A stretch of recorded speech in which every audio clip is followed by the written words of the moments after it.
25절부터 35절까지 교독하겠습니다. 욥기 9장 25절부터 35절까지 말씀 교독하겠습니다. 제 25절 읽겠습니다. 나의 날의 경주자보다 빨리 사라져버리니 복을 볼 수 없구나. 그 지나가는 것이 바람에 같고 거기에 날아내리는 독수리와도 같구나. 가령 내가 말하기를 내 불평을 잊고 얼굴빛을 고쳐 즐거운 모양을 하자 할지라도 내 고통을 두려워하오니 주께서 나를 지었다고 여기지 아니할 줄을 아나이다. 내가 정죄하심을 당할진대 어찌 헛되이 수고하리이까. 내가 눈물로 몸을 씻고 잿물로 손을 깨끗하게 할지라도 주께서 나를 개천에 빠지게 하시리니 내 옷이라도 나를 싫어하리이다. 하나님은 나처럼 사람이 아니신즉 내가 그에게 대할 수 없으며 함께 들어가 재판을 할 수도 없고 우리 사이에 손을 얹을 판결자도 없구나. 주께서 그의 막대기를 내게서 떠나게 하시고 그의 의견을 나를 두렵게 하지 아니하시기를 같이 읽겠습니다. 그러시면 내가 두려움 없이 말하리라. 나는 본래 그렇게 할 수 있는 자가 아니니라. 아멘. 예. 욥의 모습을 보게 되면 수없이 많은 고난과 어려움 속에서 읽을 때마다 우리 마음이 좀 침울해질 때도 있습니다. 또 특별히 구약 성경이 그렇습니다. 구약 성경이 맨날 야단치는 내용만 나오고 그래가지고 좀 마음이 무거울 때가 종종 있습니다. 그런 속에서 우리가 이 욥이란 한 인간의 모습이 우리의 모습이기도 하다는 사실을 한번 살펴보시기를 바랍니다. 그리고 또한 이런 어려움을 당할 때 뭐 우리가 똑같이 나그네 인생길을 걸어가는 것이고 또 우리가 또한 원치 않은 질병에 걸려서 고통을 당할 수도 있고 그런 것을 보면서 이 욥이 갖고 있는 그 내면의 갈등의 모습들을 한번 살펴보면서 우리 자신의 모습을 돌아볼 수 있기를 원합니다. 오늘 본문은 빌닷의 말에 대해서 욥이 말하는 것을 기록하고 있습니다. 이 하나님 앞에서 자신의 모습을 이제 고백하는 말이 나옵니다. 그리고 그 욥의 심정의 변화, 감정의 변화들을 이제 찾아볼 수 있기를 원합니다. 제일 먼저 생각하는 것은 뭐냐면 욥은 자신이 의롭지 않다는 사실을 고백하고 있습니다. 2절에 보면 인생이 어찌 하나님 앞에 의로우랴 라고 이렇게 욥은 말합니다. 하나님 앞에서 의로운 인간이 하나도 없다는 말이죠. 그리고 또 모든 사람이 죄인이라는 사실을 말하고 있는 겁니다. 이런 말을 또 3절에서 이어서 말하기를 사람이 하나님께 변론하기 좋아할지라도 천마디에 한마디도 대답하지 못하리라 라고 말씀합니다. 하나님과 변론하고 또 따지고 싶고 하지만은 그러나 우리가 의롭지 못하고 죄인이기 때문에 그분의 말에 대해서 천마디에 한마디도 할 수 없다라는 사실을 이야기하고 있는 겁니다. 또 20절에 이렇게 말합니다. 내 가령 의로울지라도 내 입이 나를 정죄하리니 가령 내가 온전할지라도 나를 정죄하시리라 라고 말씀합니다. 예, 나는 온전하고 의롭다고 스스로 자청하지만은 그러나 하나님 정확하게 우리의 모든 심령까지 깨달아 보시고 우리의 마음의 모든 동기까지 깨달아 보시는 하나님이시기에 우리를 정죄하실 것이라는 사실을 이야기하고 있는 겁니다. 예, 모든 사람은 죄인입니다. 의로울 수가 없습니다. 하나님 앞에서입니다. 이런 욥의 말 속에는 창조주 하나님과 피조물 인간 사이에 결코 뛰어넘을 수 없는 어떤 한계를 분명히 고백하는 말이라 할 수가 있습니다. 그것을 인정하는 겁니다. 아무리 우리가 뛰어나다 할지라도 하나님 경지에 이를 수 없다는 사실입니다. 우리가 아무리 의롭다 할지라도 하나님의 의에 도달할 수 없다는 사실을 이야기하고 있는 겁니다. 이런 욥의 생각과 이런 사상은 다신론과 범신론에 젖어 있는 사람들 속에는 굉장히 혁명적인 그런 생각이요 사상이라 할 수가 있습니다. 왜냐, 인간은 두려움 속에서 신을 만들어갑니다. 그러니까 뭐 종교 학자들이 이 얘기는 비슷한 얘기가 그런 겁니다.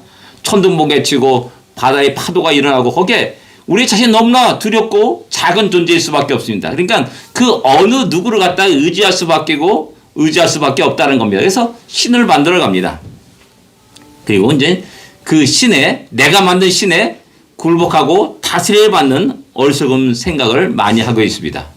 그게 또 역으로 뭐라면 내 자신도 그 신이 될 수 있다라는 그런 엄청난 착각 속에 살기도 합니다. 왜? 내가 좀 노력하면은, 내가 좀 도를 닦으면은 나도 신이 될 수 있다라는 그런 생각입니다. 뭐 이런 것은 과거의 권력자들이나 왕들이 뭐 자기가 신으로 이렇게 추앙받고 또 동상을 만들고 그 동상을 숭배하는 그런 일들이 로마 제국 황제 속에 있었음을 우리는 잘 알고 있습니다. 동양에서 우리가 좀 약간 도를 닦고 그러면 신선이 된다는 말을 하지 않습니까? 신선. 그리고 도사가 된다는 말을 합니다.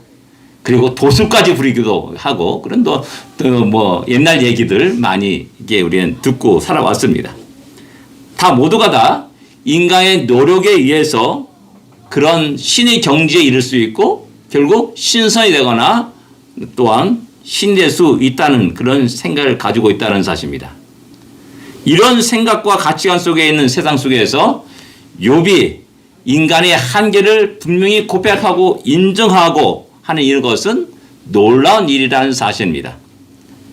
아무리 내가 잘났다 해도 하나님의 지혜를 뛰어넘을 수 없고 내가 아무리 능력이 있다 해도 내가 하나님의 그 능력을 뛰어넘을 수 없다는 사실을 이야기하고 있는 겁니다. 이런 욥의 고백은 진정한 전능하신 하나님을 만난 자만 할 수 있는 말입니다. 이 욥의 고백은 진정으로 하나님을 경외한 자만이 할 수 있는 말입니다. 하나님을 경외한 자는 그 하나님의 그 경지와 그 거룩함과 그 능력 앞에 무릎을 꿇을 수가 없는 겁니다. 야, 나를 믿어! 라고 이렇게 말하는 사람들 전부 다 잘못된 겁니다. 하나님의 능력 앞에 어떻게 내 자신을 그렇게 이야기할 수가 있겠습니까? 나를 믿으라? 이 엄청난 망발을 할 수 있냐라는 겁니다. 이런 욥의 고백은 성경이 계속해서 우리에게 말씀하는 진리이기도 합니다. 그래서 사도 바울은 로마서에서 시편 14편의 말을 인용하면서 의인은 없나니 하나도 없다라고 선언하고 모든 사람이 죄인임을 갖다가 선포하고 있음을 알 수가 있습니다. 근데 이런 욥의 말은 또한 우리를 좀 당황시키게 합니다. 왜냐하면 6장 29절에서 욥이 이렇게 말합니다.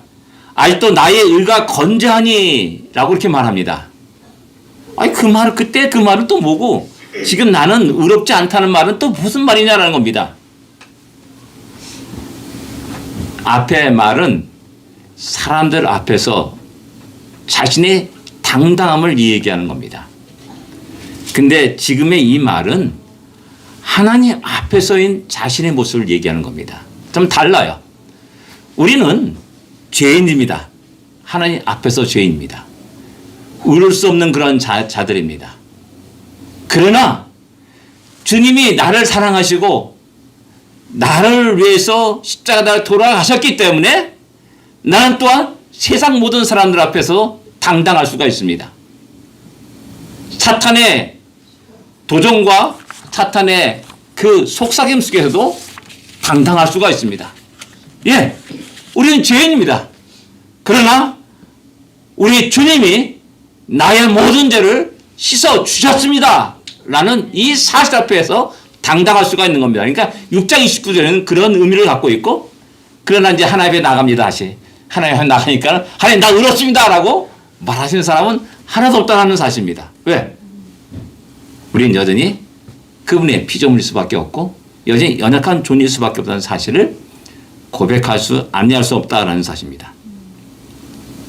또 여기서 우리는 하나 또 우리가 또 생각할 수 있는 것은 뭐냐면은 욥이 빌닷의 말에 대해서 야 하나님 앞에 어찌 인생이 의로울 수가 있냐라고 이렇게 말하듯이 엘리바스의 말에 대해서 6장 3절에서 나의 말이 경솔하였구나라고 이렇게 인정합니다. 이것을 통해서 욥은 항변하지만은 그들의 말에 귀를 기울이고 있다는 사실을 알 수가 있습니다. 겸손한 자의 모습을 보여주고 있다는 사실입니다. 욥이 감정의 극한 상황에서 이르러서 빌다시복에 너의 말이 거친 바람과 같다, 광풍과 같다라고 말하면서도 욥은 인정할 것은 인정하는 자세를 취하고 있다는 사실입니다. 그리고 그래, 어찌 인생이 하나님 앞에서 의로울 수가 있냐 받아들입니다. 그러나 이에 반해서 친구들은 끝없이 일관되게 변함없이 욥을 공격합니다. 그런 욥을 아주 완고한 고집쟁이로 이야기하고 말합니다. 그러나 실질적으로는 욥이 아니라 친구들이 변함없이 완고하고 고집스러운 사람들임을 갖다가 우리에게 보여줍니다. 우리는 살아가면서 나에게 말하는 많은 사람이 있습니다. 그 말을 좀 잘 귀담아 들 수 있어야 됩니다. 종종 제가 장기를 얘기하는데 장기를 들면은 반드시 옆에 훈수꾼들이 있습니다. 바다도 마찬가지입니다. 근데 그 장기를 이기기 위해서는 그 훈수꾼의 이야기도 지혜롭게 들을 수 있는 그런 사람이 되어야 됩니다. 그럴 때 승리할 수가 있는 것이죠. 우리 나그네 인생길 살아가는 데 있어서 또 똑같습니다. 우리 주위에 많은 사람들을 하나님이 만나게 하셨고 붙여주셨습니다.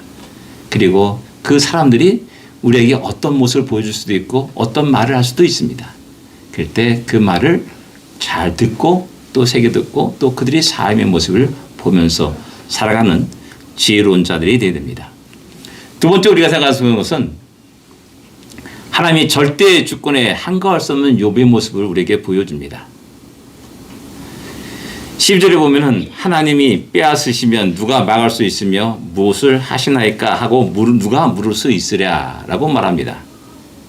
하나님이 절대 주권을 이야기하는 겁니다. 모든 것이 하나님 마음대로, 하나님의 뜻대로, 하나님 계획대로, 하나님의 능력 그 법대로 계획대로 이끌어간다라는 겁니다. 이 말 앞에서 이제 또 이 말 전에 4절부터 10절까지 욥은 하나님이 전지하심과 전능하심을 갖다가 이야기합니다.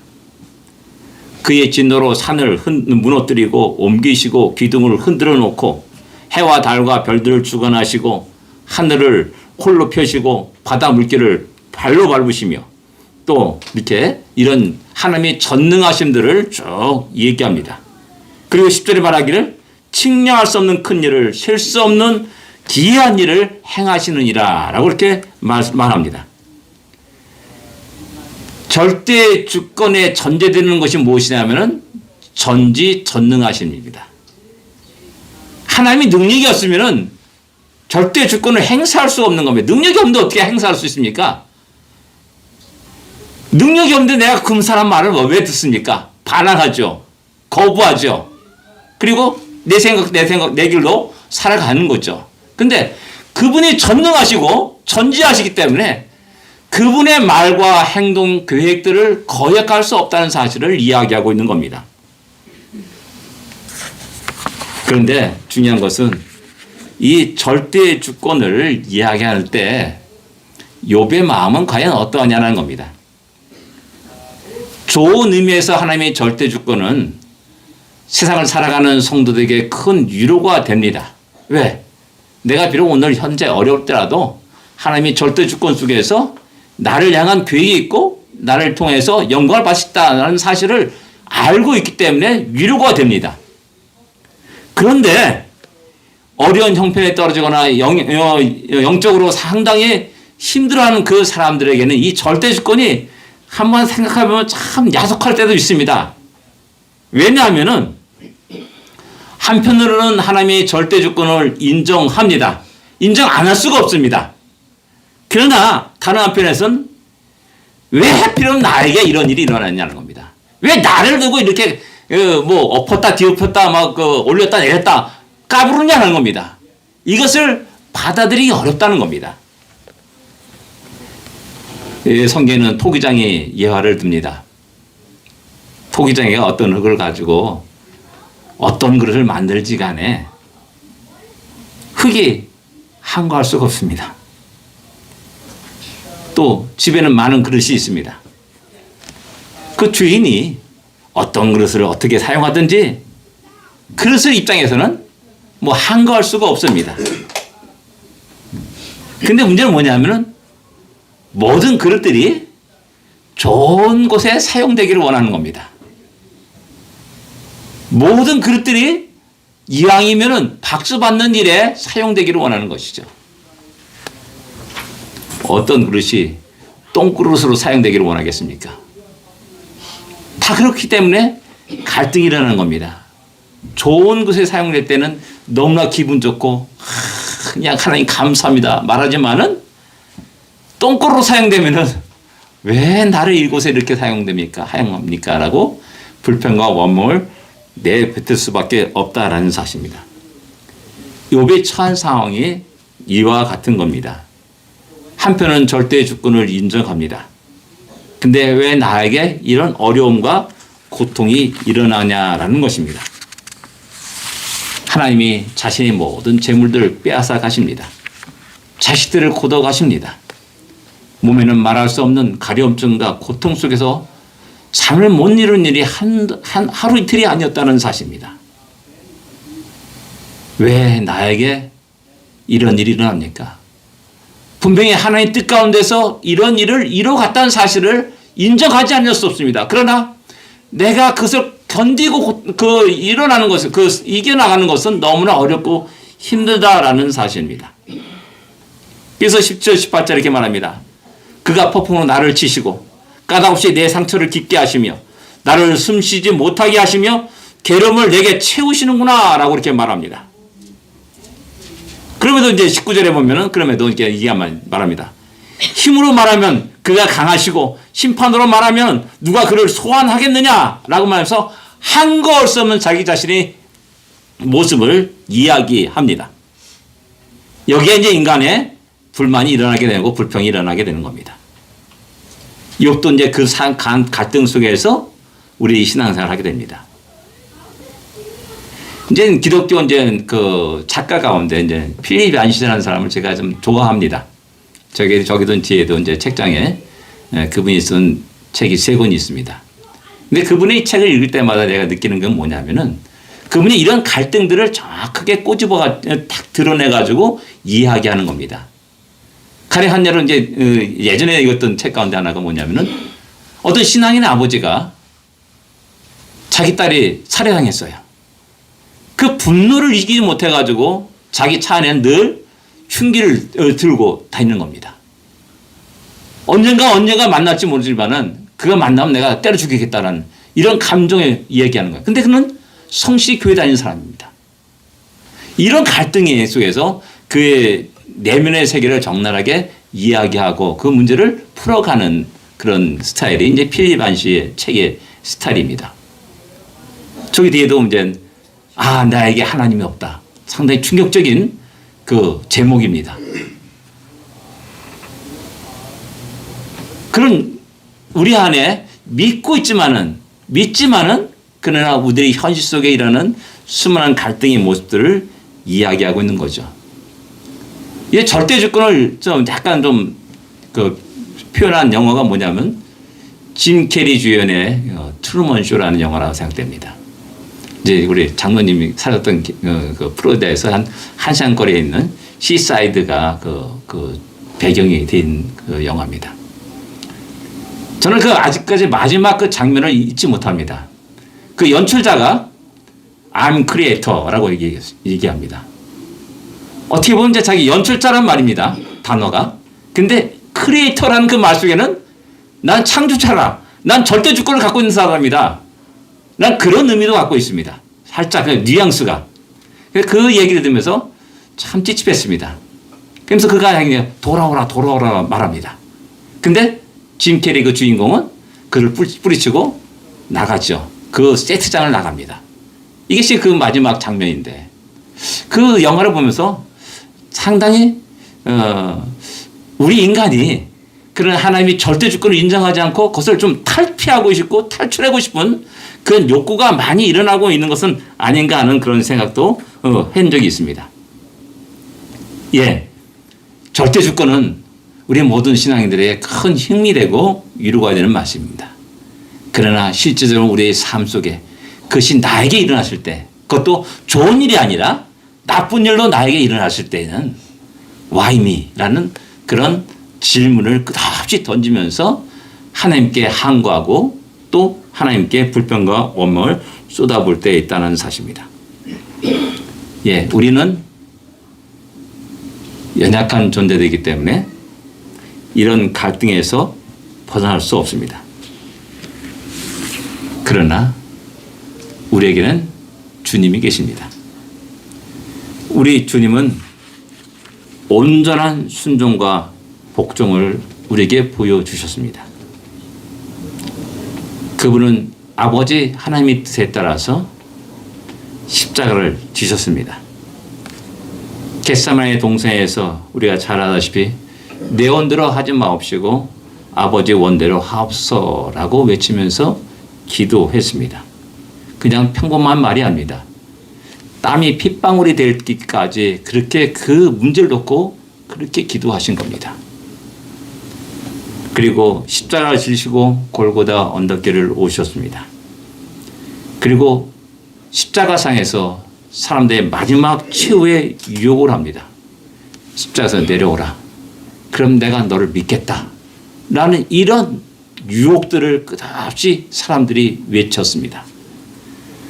그럼에도 불구하고 우리 주님은 그 십자가를 내려오지 않으셨습니다. 그리고 다 이루었다라는 그 한마디를 하시면서 숨을 거두십니다.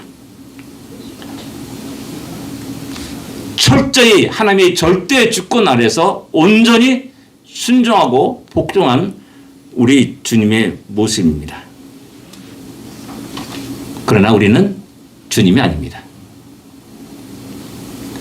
우리는 연약한 인간입니다. 그렇기 때문에 우리 삶에는 끝없는 갈등이 떠나지 않습니다. 우리는 이 사실을 인정하지 않고 좀 괜찮은 척, 또 안 그런 척, 또 거룩한 척 하면서 살아가는 경향들이 있습니다. 하나님 앞에서 우리는 우리 자신의 모습을 솔직히 드러낼 수 있어야 됩니다. 세 번째 우리가 생각하는 것은 인생의 허무함을 고백하는 욥의 모습입니다. 오늘 25절 26절의 말씀입니다. 나의 날이 경주자보다 빨리 사라져 버리니 복을 볼 수 없구나. 빠르다라고 말합니다. 경주자도 빠르다. 빠른 배 같고 먹이의 나라 내리는 독수리 같다라고 이렇게 말합니다.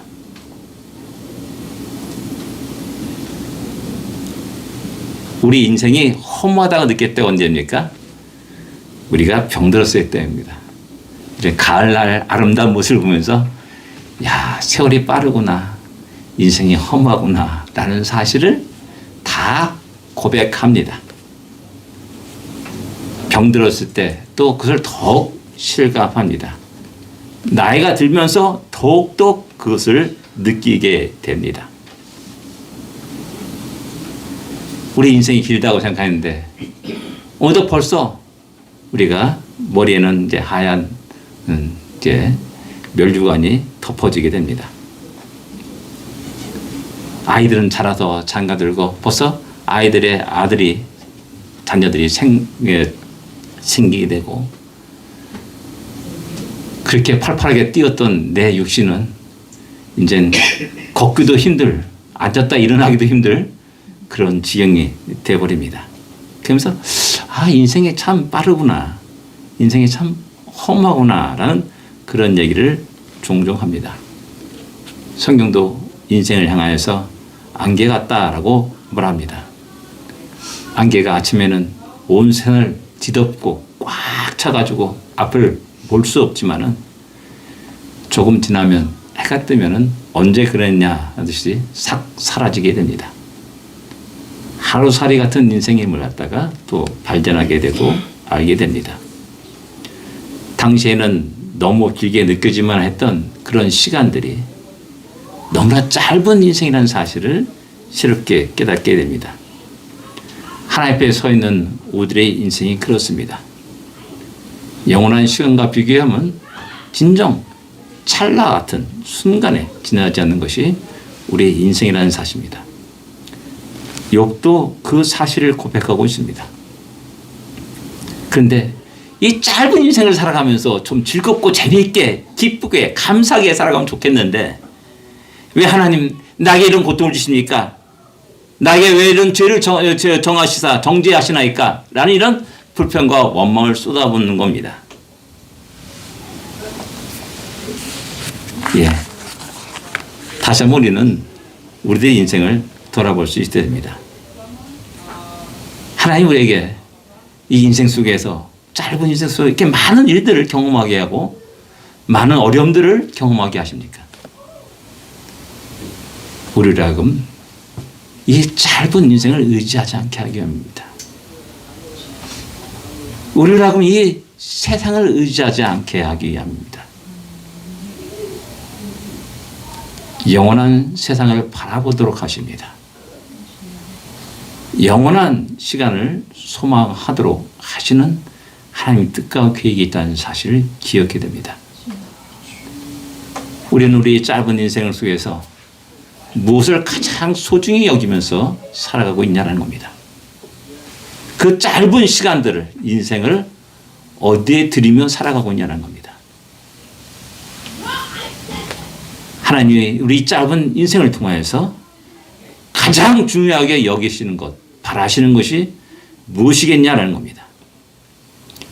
우리에게 딱 하루만의 시간을 주어진다면, 24시간이 주어진다면, 우리는 과연 그 24시간의 한계 상황 속에서 우리는 그 시간을 어떻게, 어디에, 무엇을 위해 사용할 것입니까?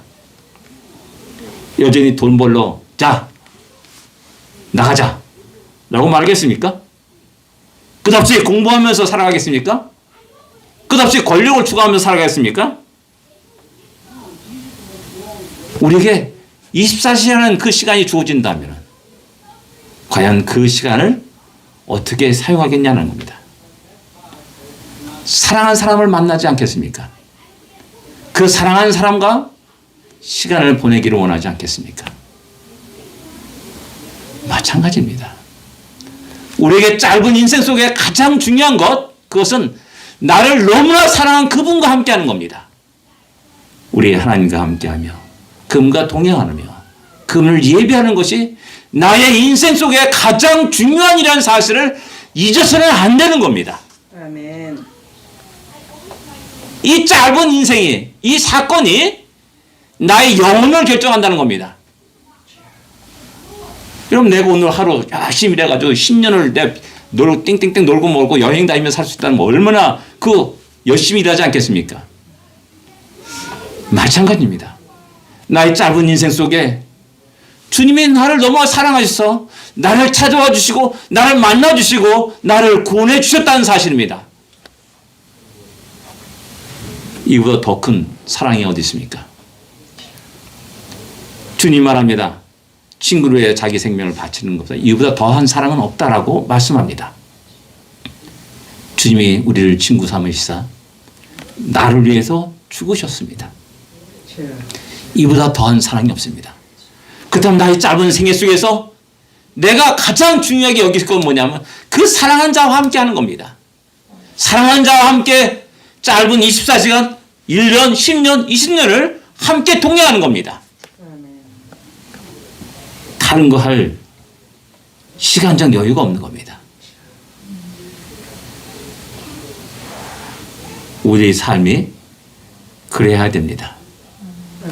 욥은 끝없이 하나님께 나와서 부르짖고 기도합니다.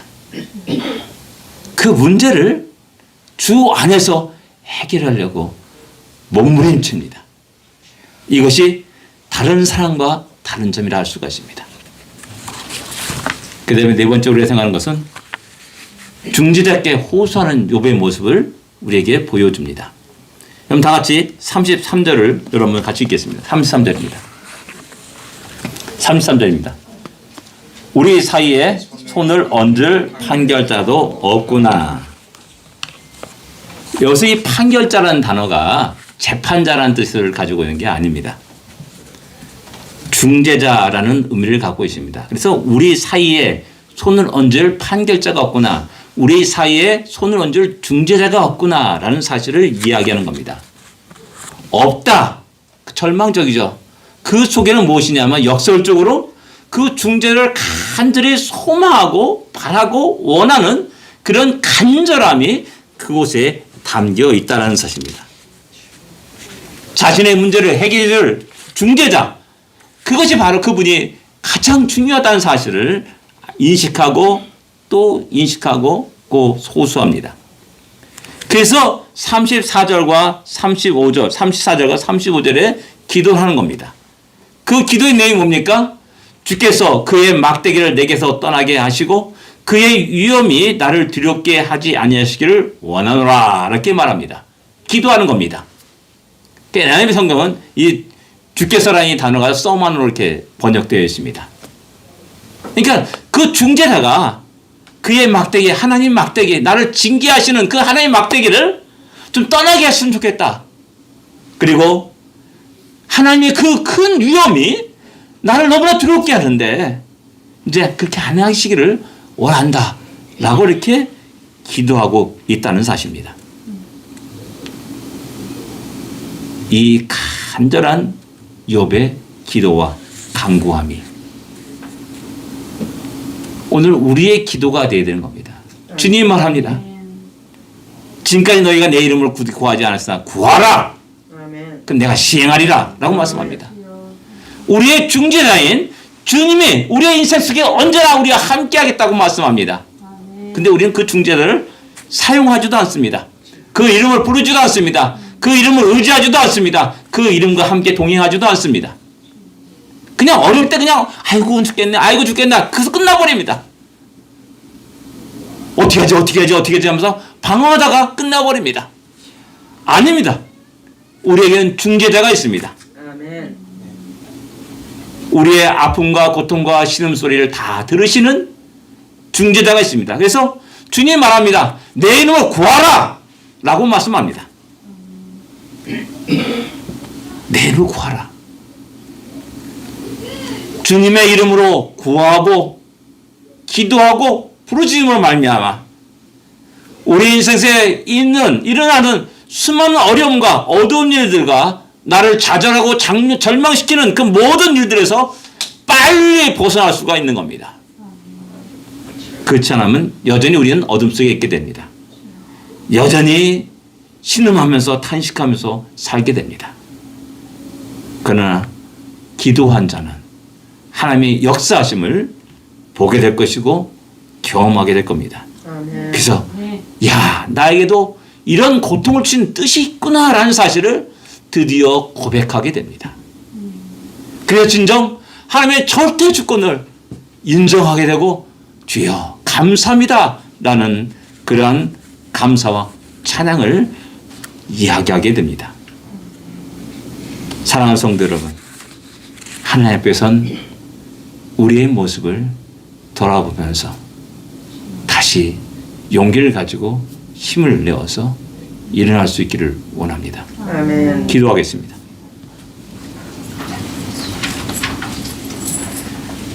하나님 앞에 선 우리 자신의 모습을 바로 볼 수 있는 눈을 가지게 하옵소서라는 기도를 하기를 원합니다.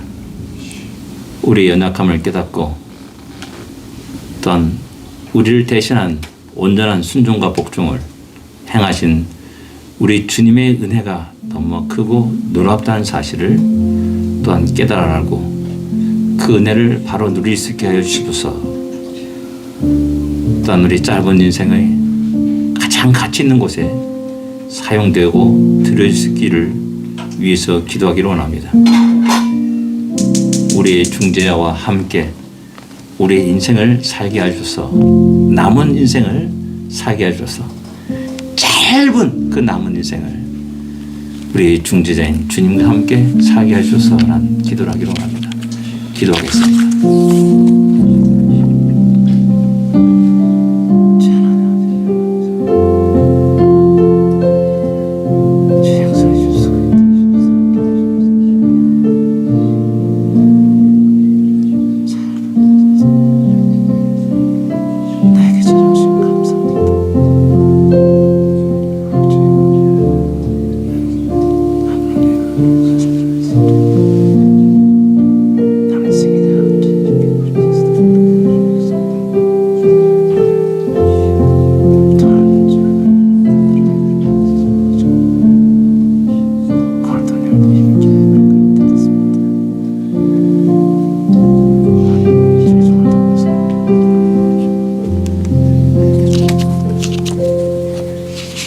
하나님 감사합니다.